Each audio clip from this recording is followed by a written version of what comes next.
BNP chairperson Begum Khaleda জিয়ার মৃত্যুতে গভীর শোক জানিয়েছেন প্রধান উপদেষ্টা ডক্টর মোহাম্মদ ইউনূস। এ উপলক্ষে জাতির উদ্দেশ্যে দেওয়া ভাষণে প্রধান উপদেষ্টা বলেন, জনগণের অধিকার আদায়ে বেগম খালেদা জিয়ার অসামান্য ভূমিকা ইতিহাসে অম্লান হয়ে থাকবে। বেগম জিয়ার মৃত্যুতে সবাইকে ধৈর্য ধারণের আহ্বান জানিয়ে প্রধান উপদেষ্টা বলেন, এই শোকের সময়ে কেউ যেন নাশকতা সৃষ্টি করতে না পারে, সেজন্য সবাইকে ঐক্যবদ্ধ থাকার আহ্বান জানান। এ সময় কাল সাধারণ ছুটি ও 3 দিনের রাষ্ট্রীয় শোক ঘোষণা করেন প্রধান উপদেষ্টা। এর আগে বেগম জিয়ার মৃত্যুতে উপদেষ্টা পরিষদের বিশেষ সভা অনুষ্ঠিত হয়। এতে বিশেষ আমন্ত্রণে অংশ নেন বিএনপি মহাসচিব মির্জা ফখরুল ইসলাম আলমগীর। আরও জানাচ্ছেন ইকরামুল হক সায়েম।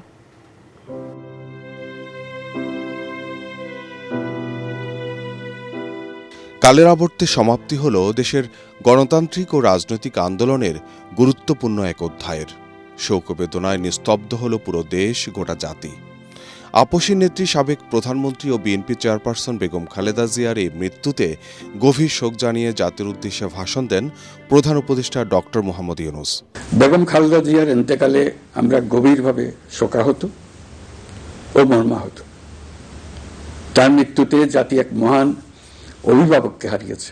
প্রধান উপদেষ্টা বলেন, বহুদলীয় রাজনৈতিক সংস্কৃতি ও জনগণের অধিকার প্রতিষ্ঠায় বেগম জিয়ার আপসী নেতৃত্বের কথা স্মরণীয় হয়ে থাকবে চিরকাল। গণতন্ত্র, বহুদলীয় রাজনৈতিক সংস্কৃতি এবং জনগণের অধিকার প্রতিষ্ঠার সংগ্রামে তার অসামান্য ভূমিকা ইতিহাসে অম্লান হয়ে থাকবে। স্বৈরাচার ও ফেসিবাদের বিরুদ্ধে তার আপসীর নেতৃত্ব বারবার জাতিকে গণতন্ত্রহীন পরিস্থিতি থেকে উত্তরণের পথ দেখিয়েছে এবং মুক্তির প্রেরণা জুগিয়েছে। দেশ ও জাতির প্রতি তার সমুজ্জ্বল অবদান জাতি চিরকাল শ্রদ্ধার সাথে স্মরণ করবে। জাতির এই কঠিন সময়ে আমরা যেন ঐক্যবদ্ধ থাকি। শোকের এই সময়ে কেউ যেন অস্থিতিশীলতা বা নাশকতার অপচেষ্টা চালাতে না পারে, সে বিষয়ে আমি সবাইকে সজাগ থাকার আহ্বান জানাচ্ছি। এ সময় একদিনের সাধারণ ছুটি ও 3 দিনের রাষ্ট্রীয় শোক ঘোষণা করেন প্রধান উপদেষ্টা। সাবেক প্রধানমন্ত্রী বেগম খালেদা জিয়ার মৃত্যুতে আমি 3 দিনের রাষ্ট্রীয় শোক এবং আগামীকাল তার নামাজে জানাজার দিনে একদিনের সাধারণ ছুটি ঘোষণা করছি।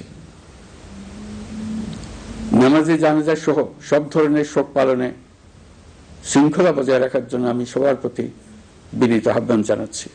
এর আগে রাষ্ট্রীয় অতিথি ভবন যমুনায় বেগম খালেদা জিয়ার মৃত্যুতে উপদেষ্টা পরিষদের বিশেষ সভা অনুষ্ঠিত হয়।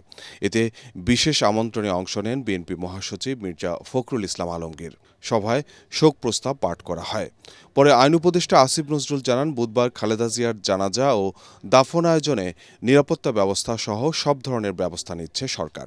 ওনাকে জেলখানায় বিভিন্ন সময় যেভাবে নির্যাতন করা হয়েছিল, ওনাকে আমরা হয়তো এত তাড়াতাড়ি হারাতাম না।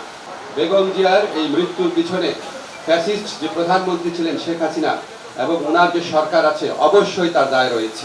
আগামীকাল বুধবার 5 জোহর জাতীয় সংসদের দক্ষিণ প্লাজা এবং এর সংলগ্ন মানিক মিয়া এভিনিউতে বেগম খালেদা জিয়ার জানাজা অনুষ্ঠিত হবে।